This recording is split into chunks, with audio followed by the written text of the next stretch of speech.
What up, dudes? It's Gaz, and welcome back to the Warframe video. So we got another episode this week in Warframe. We're going over the entire weekly reset. And yeah, we got the final dev stream before Dante Unbound this upcoming Friday. We got some other stuff too, but that'll be the main thing that we're going over as far as the weekly reset as well.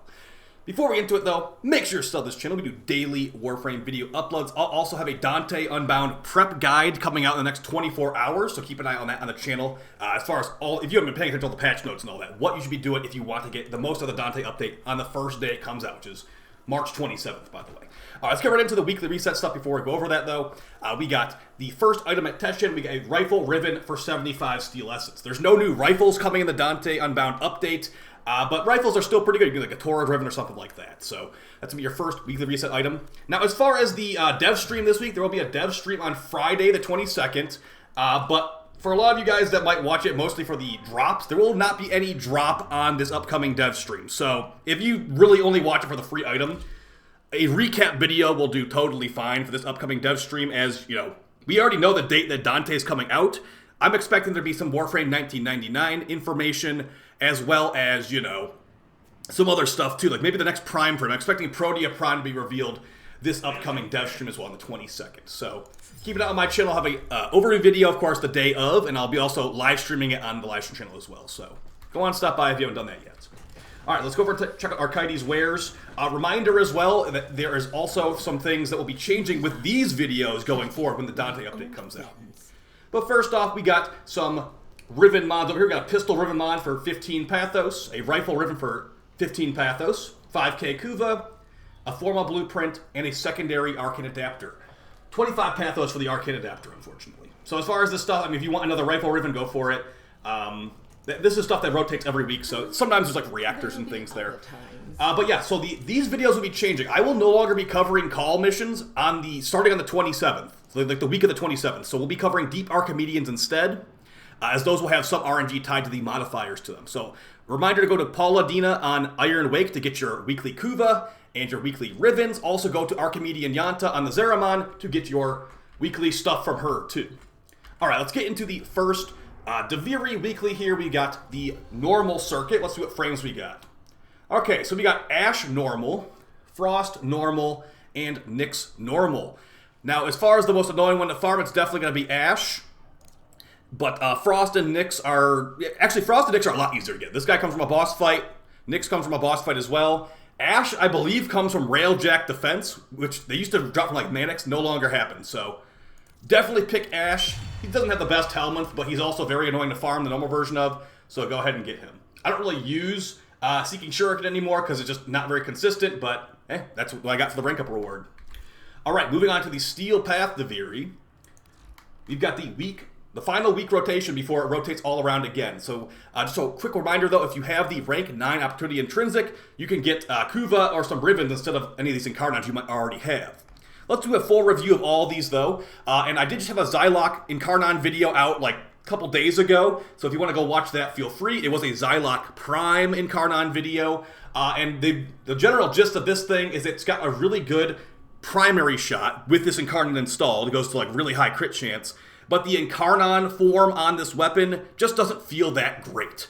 But as far as what it does, the primary shot is a relatively slash-focused, semi-auto. It's actually called a duplex trigger, but it's might as well just be semi-auto. It's single target. It can do some good crits, but yeah, the Incarnon form of this thing's underwhelming. It becomes a AoE like heat blast, but it does not scale very well with multi-shot, and you just honestly get more damage out of the primary shot on this thing. So yeah, if you want to get this, keep in mind you will be likely using it for mostly the primary shot for single target. But yeah, I do have a video of the Xylock Incarnon from a couple days ago. It's pretty good. I actually think it's not that bad. Moving on to the Sibir Incarnon. This is going to be a melee weapon that's going to be like an ice hammer, pretty much. It's very annoying to get this thing for some people because it takes a lot of cryotic to build it. But yeah, it's a pretty powerful hammer. I use this thing on actual Frost because what's better on Frost than using a gigantic piece of ice on a stick? So yeah, it's basically a mini Exalted weapon for Frost as far as I'm concerned. It can cause cold procs on the Incarnon form. Yeah, create a cold blast radius with heavy slams. So sure, I guess so. Reminder that cold procs did get buffed at some point to make it where you get increased critical damage on enemies affected by cold procs. So a little bit extra crit damage thrown in the mix too. Yeah, it's not really a must-have. If you do have this weapon in the first place, you could get this to get the Incarnon upgrade and make it feel a lot more powerful. So, yeah, a interesting one, but not really like super exciting. And these both are not very exciting, but they're okay. One of the ones that are definitely a little more exciting, I'd say, is the Dread Incarnon. Pretty much every player is going to have this by the time you get the Steel Path Duviri, because the Stalker drops this item very, very regularly. It's like the highest drop rate item he has as far as weapons. But the Incarnon form for this becomes Railgun Arrows. This bow becomes Railgun Arrows. It's basically the exact same thing as the Paris Prime Incarnon, but instead of the Paris, where you get a bunch of status, this thing is basically more crit than the Paris. So if you want to try it out, feel free. It's got some pretty good Incarnon upgrades. I don't use this too much because it's just a bow. And honestly, I'd rather use the Paris over this because the status chance is so high on the Paris. But the Dread is cool. They take it up like nearly an entire hallway in one shot, so a pretty powerful weapon nonetheless. The Despair Incarnon, these two weapons right here are these more rare weapons from the Stalker. It's like a half the drop rate of the Dread. But the Despair are some throwing dagger, pistol, weapon, like a secondary weapon, and honestly, when I remake my Incarnon tier list, this thing's getting knocked down at least one tier, because I just really don't use it that much, and it doesn't have that much ammo. It's just really not the best. But the Incarnon form of this thing becomes exploding throwing daggers, and they can do okay damage to acolytes, and, just armored enemies in general. The biggest benefit of this is the explosions on this weapon are innately silent. So if you're running a frame like Ivara, maybe the newly reworked Loki, he's getting a little bit of rework at least, Ash, Octavia, etc., etc. The enemies will not be aware of where you are while you're using a silenced weapon like this. So, yeah, you can basically get a +1 Exilus mod slot because it's innately silent. So if you have this thing, go ahead and get it. It's not bad. It's going to be downgraded on the Incarnon tier list because there's a couple issues with it. But yeah, still, get it if you have it. And the best Incarnon this week is definitely the Hate Incarnon. This is a very powerful scythe weapon, although this is very rare, like I said. It's more rare than the Dread. The same drop rate as Despair. I think this thing will be really good in the new update, actually. We're taking out those new Necromech Demolist. So as far as the special attack on this one, once it goes to 6x combo Incarnon form, your light attacks will release a energy wave, kind of thing like a mini Exalted Blade from Excalibur, and they do fire damage and they explode, and they're pretty good. So I highly recommend getting this one if you have the weapon. If you don't have the weapon yet, you can still get the Incarnon and hold on to the Incarnon like unlocker thing until you actually get the weapon.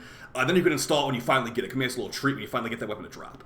As far as the upgrades, there's some big status chance upgrades, some big crit chance upgrades, and just a bunch of stuff in general. So as far as the number 1 and number 2 this week, really number 1 is going to be the Hate very easily, and then number 2 is like whatever you have actually. Maybe you like the Zylok Prime because it came out with Grendel. It hasn't gotten fully fixed entirely, but it's still really good for the primary shot. You can use it on Demolist and all that. Maybe go for that one. But really, it's going to be whatever you have and you want to upgrade. So if you don't have the Hate Incarnon, maybe you wouldn't even want to grab that in the first place. So everybody's going to have the Dread, so maybe go for the Dread, and then whatever other thing you have. So, but if it was me, like me having everything in the game, I'd go Hate Incarnon number 1, and number 2, I'd probably go with the Zylok Incarnon, just because it's really not that bad with the Zylok Prime, so good luck with those guys. Of course, if you think everything is going to be more exciting to you, go for it, because at the end of the day, you only get to pick 2 of these 5 anyway. Alright, so we went over the Incarnons. Let's go over the Kahl mission for like the one last times ever, and also go the Archon hunt. As far as the Archon hunt this week, we have the red Archon hunt, so the Wolf Archon with the red Archon shards. To do things such as power strength, or ability duration, and things like that. You will be able to fuse these into orange shards or purple shards in the if you get the Archon shard fusion thing that's available with Akavia. Mission types are Spy, Defense, and the final boss showdown. Good luck getting that Archon Tau shard. Now, this is going to be one of the last weeks we are covering the Kahl missions, because as I stated earlier, they're de-incentivizing these Kahl missions. This shard over at Chipper will be moved on the 27th to the actual new tile set. So, as far as what Chipper's got for one of the last weeks we ever go and talk to him, we got the Amber shard at Chipper for 90 stock. So yeah, this shard right here will be removed from this guy and moved to the newest tile set for rep on a weekly basis. We don't know how much rep it will be. Maybe like 50,000, I'd guess. But if you look at it like this shard can be purchased from 1 mission's worth of stock from Kahl. So I'm wondering how much they're going to rebalance it at the Kavia. Is it going to be like an entire day's worth of rep? Will it be like multiple days worth of rep? I don't know what they're going to do, so we'll have to see when it actually comes out. But yeah, an Archon shard over here nonetheless. And for Kahl, for whom the bell tolls over here, we got Junk Run with the mission challenges being completed without dying. Find and defeat Sprague. Get 5 kills within 5 seconds. Release the 3 cage Drox on the guards who let the Drox out. Rescue 5 Ostrons. So reminder on this one, thankfully we have the side mini-boss as a challenge. These captured Ostrons can be in this boss room, so be aware of that. That if you maybe you don't want to do the mini-boss for some reason, you should still go over there to try to find these Ostrons, so it's good they put those challenges together. And then the last challenge would be find the extra thumper parts for Chipper. I'm really going to be glad that I'm not going to cover those anymore because, yeah, I think DE realized too, like, people are just not liking these call missions. It's finally time to just move this shard somewhere else, and they have a good place to put it. Another thing we got here is the Nightwave challenges. So there is no information on when this Nightwave will end. Maybe we'll hear about it on the next dev stream on Friday, but I'm not holding my breath on it. They usually give us about 2 weeks advance notice before these go away. But let's go check out these challenges. So we got Sanctuary Researcher. Complete 3 scans for Cephalon Samaris. The Old Ways. Complete 1 mission with only a pistol and a glaive equipped. Easy enough. Reminder, it doesn't have to be the glaive product. It could be any kind of glaive, like Sarada, etc., etc. Zorus even. First Elite Weekly, complete an arbitration mission. So basically just go, whatever army it is, just go and do 1 wave and then leave. You get this completed. Walk without rhythm, kill a Tusk Thumper Doma in the Plains of Eidolon. So go to a higher level bounty, and these Tusk Doma Thumpers will spawn more regularly. If you're on a low level bounty, the lower level Thumpers will spawn, which will not be a Doma. And your permanent weeklies are going to be kill 30 Eximus, complete 15 missions, and kill 500 enemies. That's going to be there every single week.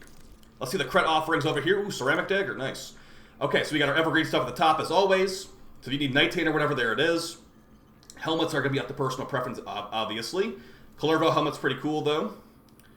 Alright, so let's see what we got here as far as augment or aura mods, for that matter. Okay, so we got Bursting Mass for the Mutalist Quanta, which does some stuff. Secondary and Fire will manually detonate the existing mass and also accumulates 200% of the damage that goes through it. I've never actually used this that much, but maybe. I'm not getting it, though. Exposing Harpoon for the Heart Pack. Kuva Heart Pack win. Pulling an enemy with the Harpoon will give you 300% increased crit chance for 15 seconds. Then our Aura mods are Sniper Scavenger, Physique, Rifle Scavenger, and that's all we got for Aura mods. Wow, okay, some pretty bad ones this week. As far as Mastery weapons here, we got something that's definitely better than Mastery. We got the Ceramic Dagger Blueprint.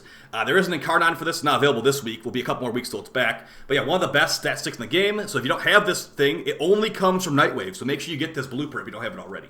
For 50 Nora creds. Also got the Heat Dagger and the Jaw Sword blueprints.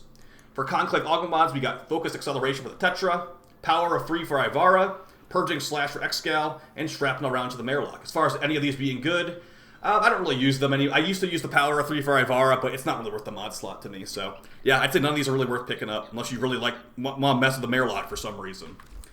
And that's basically your weekly reset, guys. We have some potential big info dropping later this week on that new dev stream, which will have no drop, just a reminder. And yeah, we know when the update's coming out. So about 10 days until Dante is unbound for us. And would you look at that? We got a Loki Invigoration actually, it's 1 week early, unfortunately, so let's see what we got. If you want to get access to this stuff, it is random per player per week, but you can unlock it by going to the market and buying it for 300 plat, or going to the Deimos Necrolisk and getting, I think, rank 5 to get this stuff unlocked for the Helminth Invigoration segment. Either way, let's see what we got. Alright, got 100% ability duration and 75% parkour velocity for Gyre. Okay, if I actually played Gyre that much, it'd probably be a pretty good nuker build for like running through and exterminate. So interesting enough on that one. For Loki, we got secondary damage and immunity to status effects. Now, I do have a Loki build video, like a pre-release build video coming out later this week, or maybe next week. And yeah, we got a really good Loki build put together for the update. And it might just be really, really OP, so we'll see. But this Invigoration would not really help that build too much. But yeah, keep an eye out for the new Loki build coming out later this week. I have to buy a Loki skin probably, and get some new Loki Tenogen fashion frame for that video, though.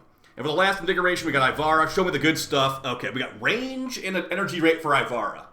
That could be funny for like an exploding Ivara ulti build, or maybe a massive sleeper cloaking arrow. So that's interesting. Energy rate is not helpful though, because you're not able to regen energy like that while you're in your prowl. But the range is funny, so we'll definitely keep an eye out for that one later in the week. But yeah, guys, I'll see you on stream very soon. Dante prep guide coming out tomorrow on this channel.